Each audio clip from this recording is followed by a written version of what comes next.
So I went diving and I didn't tell my mom. The plan was to dive and then survive so that when I come back she doesn't kill me, and I think it worked. Anyway, I got my open water certification after 4 dives in Bali, and this is essentially how it went if you're in any way curious about what scuba diving is like. In general, my body is very confused about what it's supposed to do. Case in point. But I always like to say, don't let being a dumb beach stop you from achieving your dreams, and that applies to diving. Diving and swimming are actually really different because, for starters, for diving you don't actually move your arms and your legs stay pretty stiff throughout. So diving is actually really chill.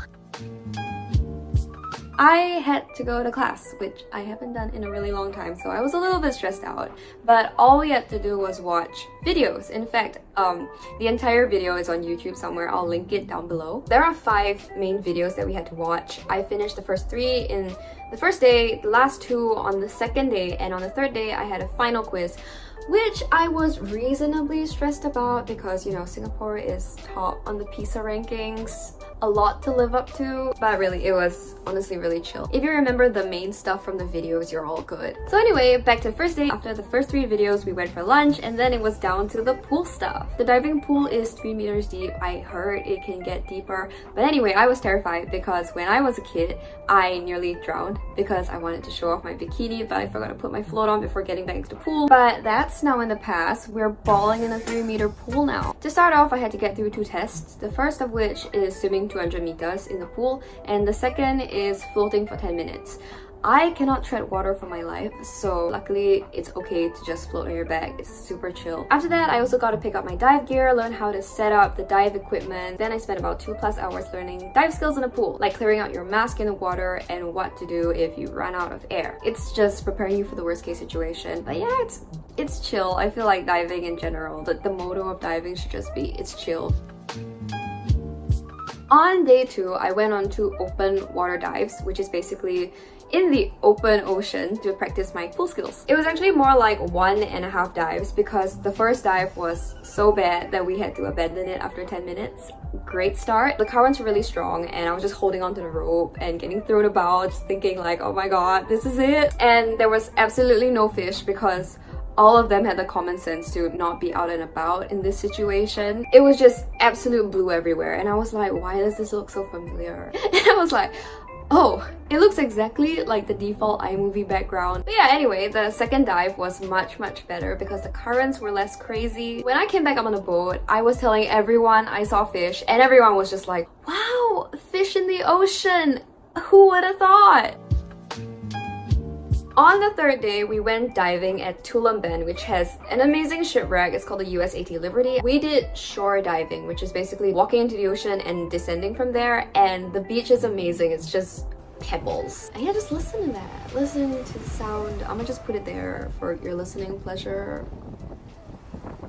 So life down there is incredible. It's a totally alien universe where all you can do is watch and be amazed. I've always dreamed of going to space, but I think being suspended in the ocean in this infinite blue is its own otherworldly experience. And on the plus side, it's actually full of life. A very different kind of life. We're down there breathing like Darth Vader and carrying big chunky tanks on our back, while the fish and the sea snakes are just chilling. They're so much freer and faster and more elegant. It's humbling to realize that we will never be part of that crowd, but at the same time, it's amazing how far humanity has come that we can even visit this world, even if it's just for an hour each time at most.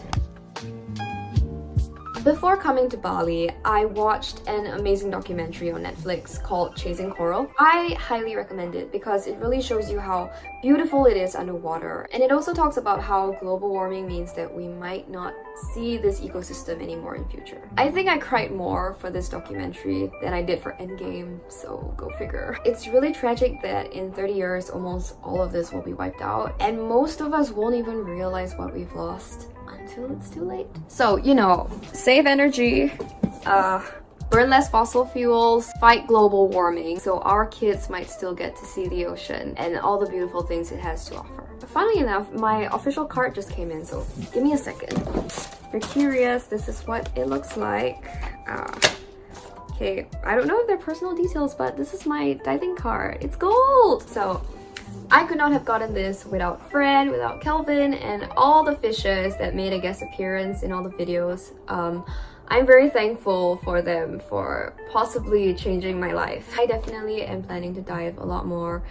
Sorry, Mom. So let me know in the comments or on Instagram if you want to be scuba. If you want to be scuba buddies or just want to talk about diving in general, I would love that. And I've got another cool video coming up soon, so see you in a week. I don't know, I still haven't figured out how to end videos. It's a work in progress. Bye!